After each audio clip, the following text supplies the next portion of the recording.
What is up, guys? My name is Darren Jackson. Welcome back to yet another video on the channel. Now, as many of you guys know, I've been on vacation for the past week for my birthday, which, by the way, guys, thank you so much for all of you guys that wish me a happy birthday. It really does mean a lot to me. Trust me, guys, more than you guys ever know. But anyway, while I was on vacation, I was still able to follow up with what's going on with Metamaterials, including and especially the quarterly 2 results and the first half results. I'll be honest with you guys, after looking up those results, I'll say I'm pretty optimistic about it. I feel like it's easier to be optimistic about it if you're patient.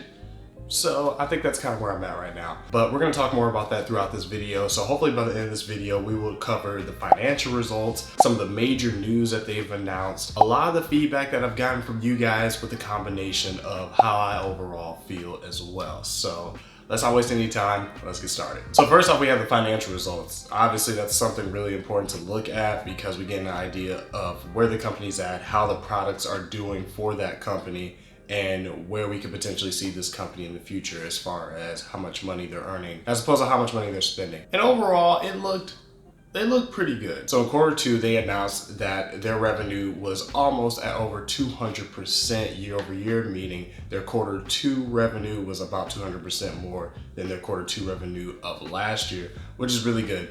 And their H1 results, or their first half of the year results, was about 88% year over year. So that's all good things, but things start to get literally negative when you look at their net income. Keep in mind, guys, the revenue doesn't take into account how much money a company's spending. It just takes into account how much they're making. If you want to know the total amount, how much they're making minus how much they're spending, then you look into the net worth. So that's why the numbers for this company are going to be a little different as opposed to their revenue. So speaking of their income, Metamaterials actually announced a quarter 2 income of negative $5 million for this year, as opposed to quarter 2 of last year, which was about $1.8 million, basically meaning they're spending more this year than last year. That's the same thing with the first half of the year. They announced a first half net income of about negative $49 million, as opposed to negative $3 million in 2020. So you can kind of see overall how their financial results supports the whole matter of you got to spend money to make money, and that's kind of where they're at. They're spending more money, but they're making more money in comparison to 2020 versus 2021. So overall, those results seem pretty decent, but I'll get more into that at the end of the video. Now, if you read the shareholder letter that was also included in the quarter 2 results, then you would have also seen a lot of the major news that Metamaterial has announced and a lot of the acquisitions that they have announced and completions of projects. And some of those include them hiring my doppelganger over here for a VP role that'll have him more focused on AR Fusion Tech, which I think is really cool. And then they also re-announced their 27-month UK funded completion on their GlucoWise at-home hub project, which I think is really great as well. It's also going to give them a bigger foot in the door of the biotech industry and the medical industry. This company seems to be doing a pretty good job at building their foundation and building more experience to be able to be included in different applications and different sectors, which I think is a great thing. But the one piece of recent news that I've been more excited about and that I think will have a really big role in the immediate future with this company is their acquisition of Nanotech Security Corporation. So possibly like a lot of you guys, I had no idea what Nanotech Security Corp was, so I looked it up. And basically they are a company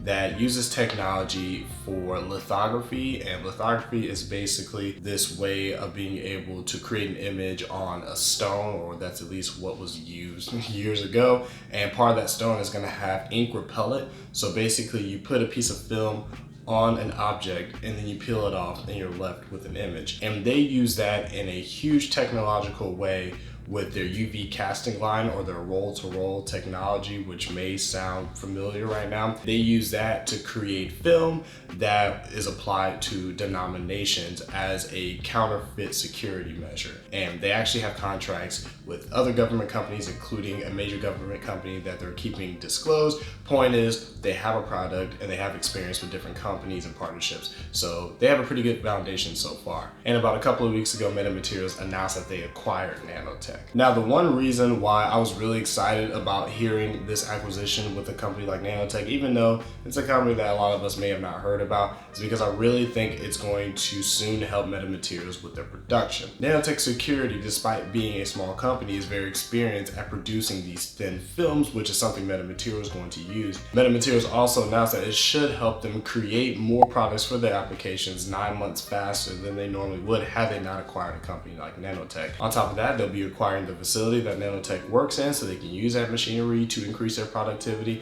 They're also getting the research and development team and the manufacturing team to help with that as well. So I think overall, it's going to be a great thing. But despite the financial results and the major news, a lot of people had different opinions on what's going on and how they feel about it.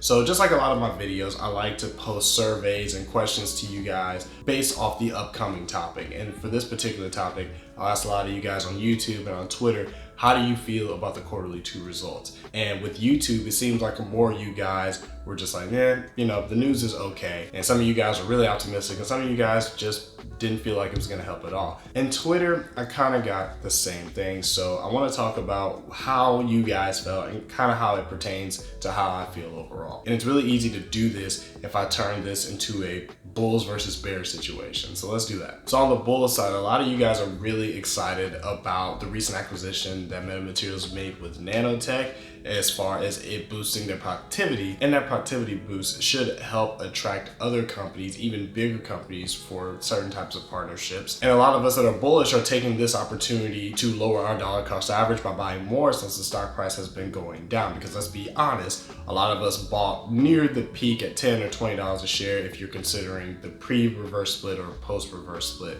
So this is definitely helping a lot of us that are really excited about what could come with this company in the future. But a lot of us are still a little bit concerned. And I'm gonna be honest with you guys, even though I'm fairly optimistic about this company, a lot of the things that people are concerned about is a bit understandable. For example, a lot of us like to hear major news when it comes to a company because major news is going to follow about the stock price shooting up, and that can mean a lot of money for you guys, potentially life-changing money based on how many shares you have. And it seems like with this company, not a lot of major news is happening, which is completely understandable, but I'm going to talk about that in a second. But that's basically how people are feeling. Also, there hasn't really been talk about this dividend. Remember guys, Metamaterials merged with Torchlight Energy Resources, and one of the things that Torchlight had to do to be able to qualify for this arrangement is to sell all of their products, meaning the land that they're doing their projects on and the tools and equipment that they're using on those projects. And they had till the end of the year to do that. Now, if they're not able to do that, then apparently there comes a spin-off company, which I'll have to look into a little bit more, but assuming that they do,